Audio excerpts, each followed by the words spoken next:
Now, you probably didn't have a clue what I just said. I could have been talking about my favourite snack, which is definitely cinnamon rolls. I could have been talking about this guy's shirt. No offence. Or I could have been talking about the importance of communication. We've been communicating since the dawn of time, from Stone Age to present day, and we do it every single day in many different life scenarios. For example, talking to a friend, Morse code, foreign languages, and many more verbal and non-verbal. But for some, communication is not as free as maybe you may find it. They might struggle because they have a disability, which means they can't communicate in a way that would be deemed normal. But sign language is a solution for this.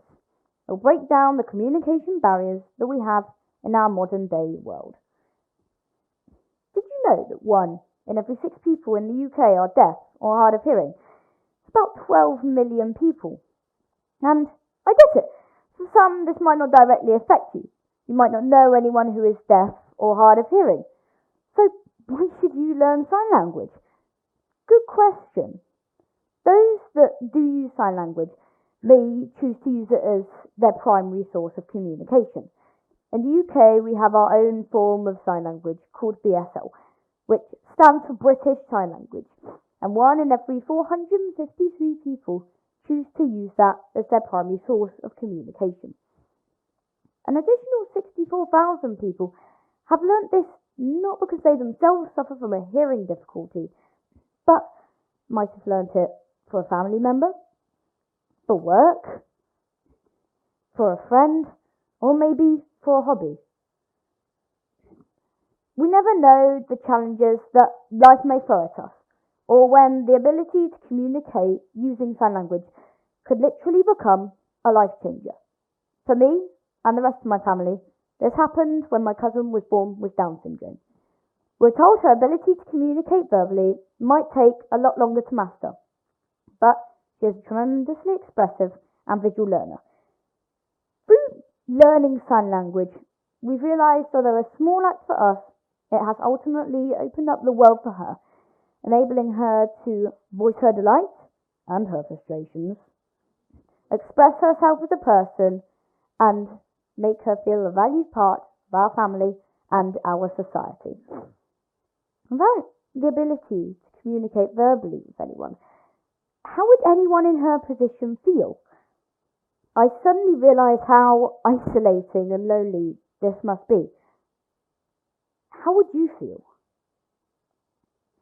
Here's a 60-second summary of BSL through the years. BSL is the 4th most commonly spoken language in the UK, and it's one of Scotland's main languages too. Unlike ASL, BSL uses both hands, not just one. Sorry, ASL is American Sign Language. British Sign Language is the main source of communication by the UK's non-verbal speaking population. Now, you weren't expecting that, were you? British Sign Language to be the most common spoken sign language in the UK? Never. Although it's been sitting in the corner for so many years, I'm glad it's gaining the respect it deserves from the younger generation. We've been getting more involved in courses, more communities that use this style of language, getting more involved in political movements that help fight for this support from the government. About a month ago in school, we were watching a video on the Dorset Youth Parliament, as you've heard loads about today. And 2 out of the 8 candidates made bringing signing into school their main campaign. But I'm here to tell you that we need to do more. Actions speak louder than words. To make a huge impact, we need to make signing compulsory for all, starting in primary school and continuing on through secondary. Teacher training institutions should also take responsibility for helping their teachers learn sign language, so that it becomes part of the teacher training syllabus and a newly qualified teacher training qualification.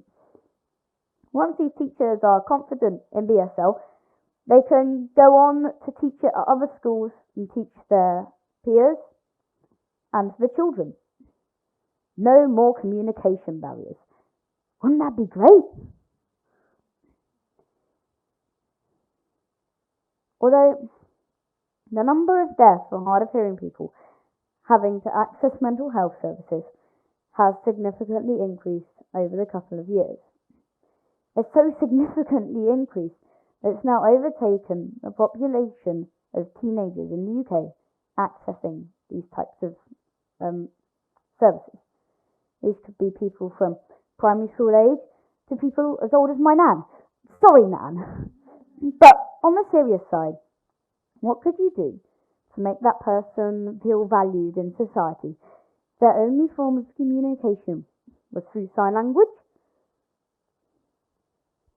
Just because you can't hear them doesn't mean they don't have feelings.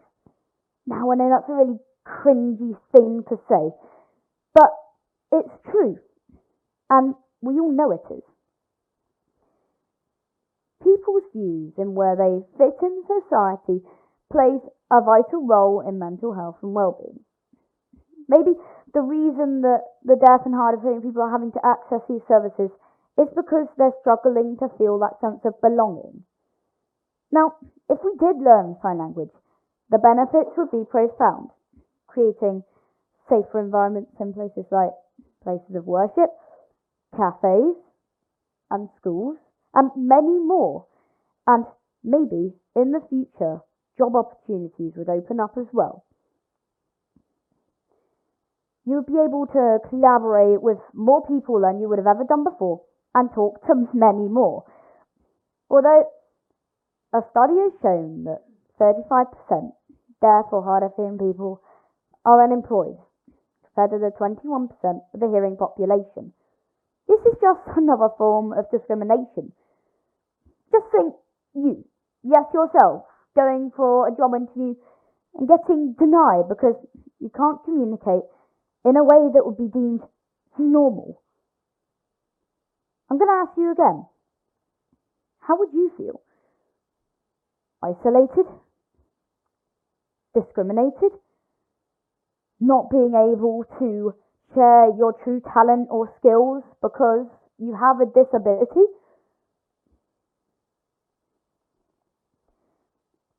Although, in this situation, we must ask ourselves, are we the ones with a disability here? Because our communication skills are limited. Maybe we could adapt in the same way that they have. We must understand that it's not just the deaf or hard of hearing that use sign language. It could be people with Down syndrome, as we've explored with my cousin, people with cerebral palsy, autism, and many more that struggle to communicate verbally. We must remember that everyone has a right to have their voice heard in society. Just a simple hello, how are you? Hey, see what I did there? Could make an amazing start in improving mental health and well-being, making them feel a valued part of our society. Now, so thank you for listening to my very boring talk today.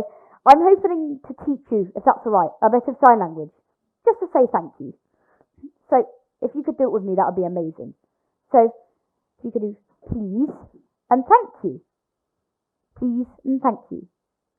Great stuff. We're going to do the hello, how are you? Can you do that as well? Hello, how are you? You're doing amazing, by the way. Now we're going to do a sentence, but it's going to be split into 3 small chunks. We is this. Love is this. And signing is this. If you could put that together, I think you know what it spells. We love signing. Well done, everyone. Give yourself a round of applause. Now, unfortunately, my speech does come to a close there. It's been really fun, but there's a message that needs to be heard by everyone, from people in power to school children today. If sign language was made accessible to everyone, the benefits would be profound, even for you. Although, we can not only achieve this without skillful communication techniques. if we just adapt to this new style of learning, we could work miracles. I want to turn back on the bit that I signed at the start and its importance that it has on my speech. But I know you're really anticipating whether I was really talking about cinnamon rolls. So, I'll end on that. Hello, how are you? My name's Tom. You probably didn't know what I just said, but hopefully by the end of my talk, you'll be able to take away this quote by Jim Rohn. If we communicate, we can get by, but if we communicate skillfully, we can work miracles.